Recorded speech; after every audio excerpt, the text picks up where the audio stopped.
Muchas gracias por la invitación, ante todo. Los felicito a todos, además, por la cantidad de buenos ponentes que hemos tenido y por esta jornada estupenda en la que he participado yo desde el principio. Yo voy a hablar más bien de la rendición de cuentas y la participación ciudadana. Tangencialmente voy a tocar lo que el ministro Perry se refiere, por ejemplo, al caso de la actividad administrativa que puede cumplir el Poder Judicial y la Corporación, ¿no es cierto?, administrativa. Sin embargo, yo no pretendo solucionar ese problema, digamos, respecto de la rendición de cuentas de la Corporación Administrativa. Yo más bien pretendo en esta ponencia poner de manifiesto una situación que se está dando hoy en día y que estamos teniendo presente y que por lo menos en la Administración vemos claramente desde la Contraloría General de la República.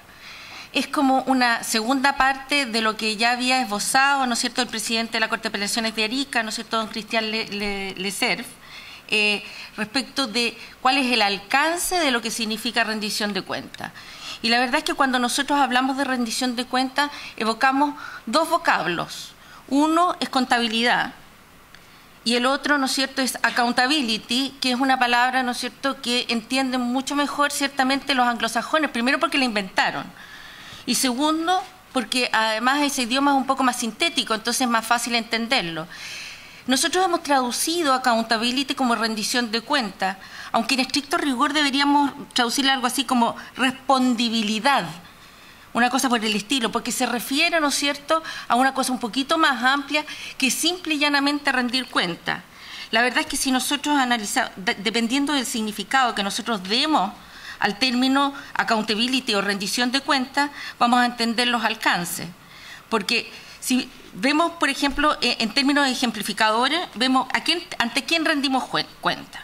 Rendimos cuenta, ¿no es cierto?, los ciudadanos, todos los ciudadanos rendimos cuenta ante la justicia, ante los tribunales, ante el pueblo se rinde cuenta a las autoridades, ¿no es cierto?, ante las autoridades, ante la jefatura, para quienes son creyentes, ¿no es cierto?, ante Dios y los jueces, ciertamente ante la Corte Suprema, o sea, yo ante el Contralor.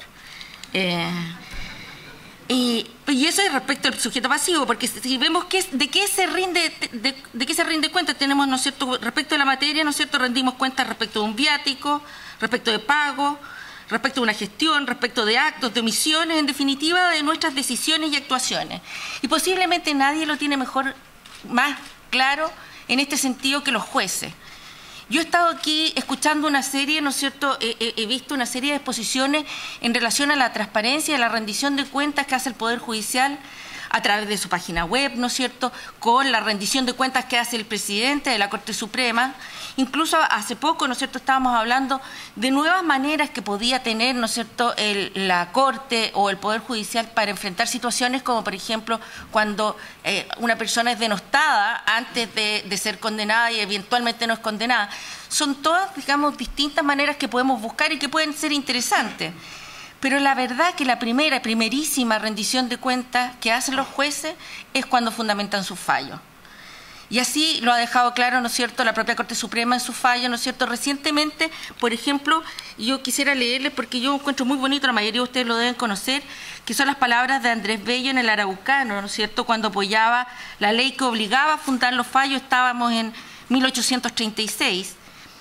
Decía Andrés Bello: el proyecto de ley propuesto al Congreso presenta a los chilenos una de las garantías más reales que la legislación puede ofrecer a un pueblo.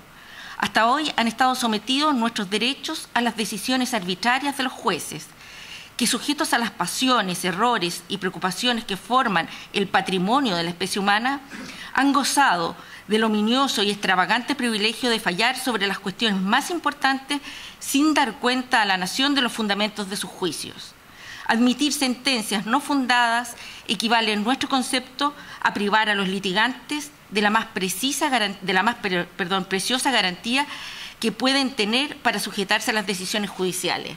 De esta manera, ¿no es cierto?, es como los jueces, bueno, a todo esto este proyecto de ley no fructificó, o sea, pero hoy en día obviamente se fundan los fallos y es la forma, evidentemente, que los jueces rinden cuenta, primeramente, ¿no es cierto?, ante la ciudadanía y ante las partes, ¿ya?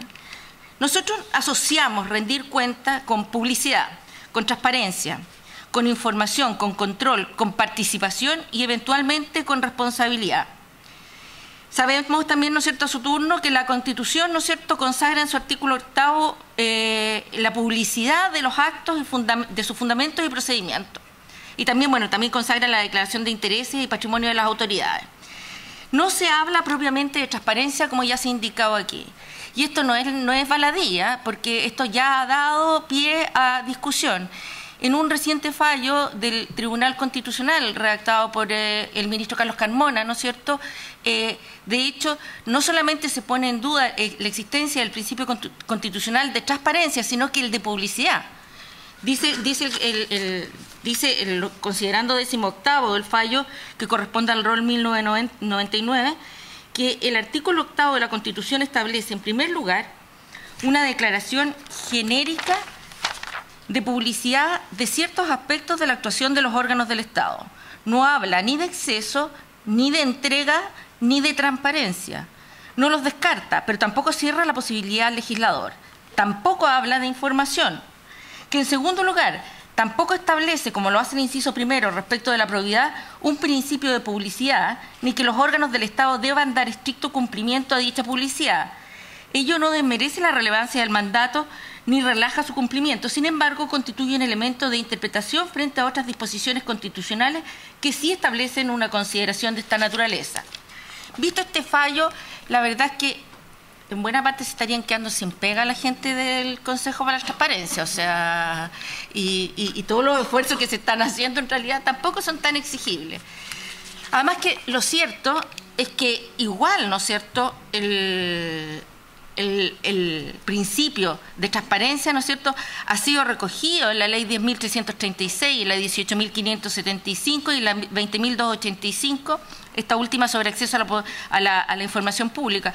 Por lo tanto, si podemos, o sea, si el Tribunal Constitucional está dispuesto a recoger principios que no están expresos, yo pienso que lo lógico, ¿no es cierto?, es que uno, con mayor razón, pueda recoger aquellos principios que están expresos en la normativa. Lo que está claro en todo caso es que, independiente de esta discusión, que además que yo creo que se va a terminar zanjando pronto, vamos a ver qué dice ahora el fallo que viene del Tribunal Constitucional en relación a los mails del ministro Larroulet. Más allá de eso, lo cierto es que a través de la legislación y de las decisiones del Consejo para la Transparencia hemos entrado en una vorágine normativa, de disposiciones, ¿no es cierto?, que nos llevan a una suerte de moda de la transparencia. O sea, aquí la cosa es mostrarse a como dé lugar, es como quitarse la ropa, como se dé. Ahora, en materia administrativa, ¿no es cierto?, esto empieza desde la ley de probidad, la 19.653, ¿no es cierto?, que fue esa ley, la ley de probidad, fue la primera vez que se regularon materias como el acceso a la información administrativa. Corría el año 1999 entonces, ¿no es cierto?, y ahí nosotros nos estábamos empezando a quitar la ropa. Pero después ya nos pusimos así como amantes desesperados, o sea, ya de sacarse la ropa y tirarla por cualquier lado, o sea, porque en realidad, si nosotros miramos, fíjense que fue la ley, la 20.500 sobre asociaciones y participación ciudadana en la gestión pública, la que reguló la rendición de cuentas de los órganos de la administración del Estado, agregándola a la 18.575. Y esto es curioso, bien curioso, porque la 20.500 regula la participación en políticas, planes, programas y acciones, en la generación de las políticas, planes, programas y acciones. No en la forma, ¿no es cierto?, en cómo estas o sea, no en la forma como se ejecutan. La rendición de cuenta, en cambio, da cuenta de la gestión, no da cuenta de la formación de la voluntad. O sea que ya hay una confusión, ¿no es cierto? Además, porque además habla de la gestación, habla de la rendición de cuentas de la administración del Estado y dice que esta es participativa. Yo tampoco entiendo muy bien qué puede ser una rendición de cuentas así participativa de los órganos del Estado, pero también lo dice. Ahora, si nosotros seguimos analizando el tema para entender un poco más esta rendición de cuentas, vamos a ver que sí hay un elemento que podemos rescatar como común, y eso es la información y la forma cómo se entrega esa información. Por lo tanto, académicamente podemos decir, ¿no es cierto?, que la rendición de cuentas es procedimiento y es resultado. Y su significado, ¿no es cierto?, varía de acuerdo al contexto de los actores involucrados, ¿no es cierto?, que en cualquiera de los casos se refiere a la responsabilidad de los actores por sus actos o omisiones, más allá de que vaya o no, para algunos autores, ¿no es cierto?, debe ir aparejada una sanción, para otros no es necesario que vaya aparejada una sanción, ¿ya? Este proceso, ¿no es cierto?, en el ámbito público tiene dos dimensiones. Tiene una dimensión vertical, ¿no es cierto?, que es la dimensión que primero la vemos de abajo hacia arriba, ¿no es cierto?, perdón, de arriba hacia abajo, en realidad, de la autoridad rindiéndole, ¿no es cierto?, cuenta a los ciudadanos, al sufragio, al que vota, al votante, ¿no es cierto? Y en el mismo sentido vertical tenemos también que, por ejemplo, el jefe de servicio, ¿no es cierto?, que rinde cuenta a la autoridad, o el soldado que rinde cuenta al general, ¿no es cierto? Todo imbuido en el principio de jerarquía que impera tanto también en el Poder Judicial como también en la Administración, ¿no es cierto? Pero también existe una dimensión que nos tiene que importar muchísimo, una dimensión horizontal de esta rendición de cuentas, de este proceso de rendición de cuentas. Es lo que los americanos llaman check and balance o pesos y contrapesos. Y aquí es tremendamente importante la presencia de los órganos fiscalizadores. Los órganos fiscalizadores como por ejemplo la Contraloría General de la República. Los órganos fiscalizadores que son los que tienen que determinar que la información que se va a entregar es información cierta, que es información buena, que es información que provoca confianza.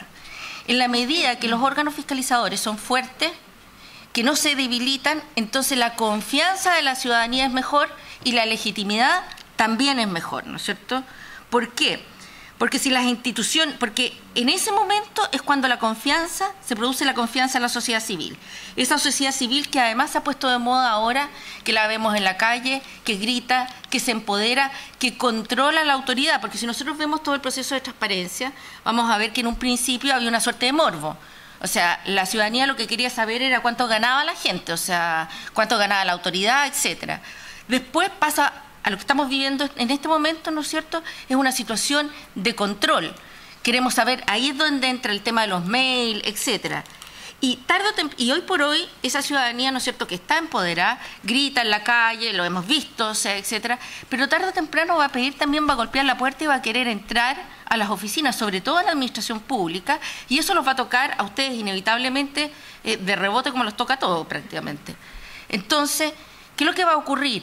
Ahí, con la dictación de la ley 20.500 de participación ciudadana, esto no va a ser voluntario, no es cuestión que yo venga y diga, no, saben que no sé quién se afuera, van a tener que entrar. Van a tener que entrar porque la ley, más allá de los reglamentos que todavía no se dictan, que están en estudio en el Ejecutivo, ¿no es cierto?, más allá de los reglamentos, establece un imperativo. De hecho, sin ir más lejos, y esto no es novedoso, el ministro Pirri aquí al lado, ¿no es cierto?, ya había hablado de esto y había hablado de las audiencias públicas en un artículo en 1989, espero que se acuerden, ¿no es cierto?, en la revista de Derecho de la Universidad Católica, y había hablado de las audiencias públicas y señalándolas tampoco como una cosa voluntaria, sino como un imperativo en el procedimiento administrativo. Hoy en día la 20.500 nos va a obligar a eso, o sea, nos va a llevar a eso. Ahora, ojo aquí que tampoco se trata, ¿no es cierto?, que la ciudadanía vaya y decida. No es la ciudadanía, ¿no es cierto?, la que tiene que tomar las decisiones porque las potestades no se ceden, ¿ya? Al público lo que ocurre es que se le rinde cuenta y con esa cuenta el público, ¿no es cierto?, permite que puede decidir. Con ese público legitima la decisión administrativa, porque la transparencia, como bien decía el ministro Roberto Contreras ayer, no es un fin, es un medio para un fin, es un medio para el control y es un medio para la participación, ¿ya? Así además se cierra el círculo virtuoso, ¿no es cierto?, en que el ciudadano participa en una decisión que lo afecta y respecto de la cual quien tomó la decisión le rinde cuenta. Lo que tenemos que legitimar, ¿no es cierto?, en definitiva, a través de eso, es la participación y las entidades fiscalizadoras, ¿no es cierto?, aun cuando nos estén afectas a la ley 20.500, no podemos quedarnos fuera. Nosotros como Contraloría, ¿no es cierto?, no solamente hemos iniciado, nos hemos desarrollado, por supuesto, en transparencia, mucho antes que se dictara también la ley de transparencia. Sin embargo, ¿no es cierto?, ahora estamos abocados fuertemente a la posibilidad de materializar a través de un procedimiento estas audiencias públicas de las que hablaba el ministro Pirri, porque queremos también que el ciudadano, ¿no es cierto?, pueda participar, participar en este caso no tomando las decisiones que nosotros no va a dictaminar el ciudadano, pero el ciudadano en definitiva, va a denunciar. Y denunciando va a dejar de ser solamente un controlador y va a pasar a ser un fiscalizador activo. Y eso, muchas gracias. Pero muchas gracias a usted.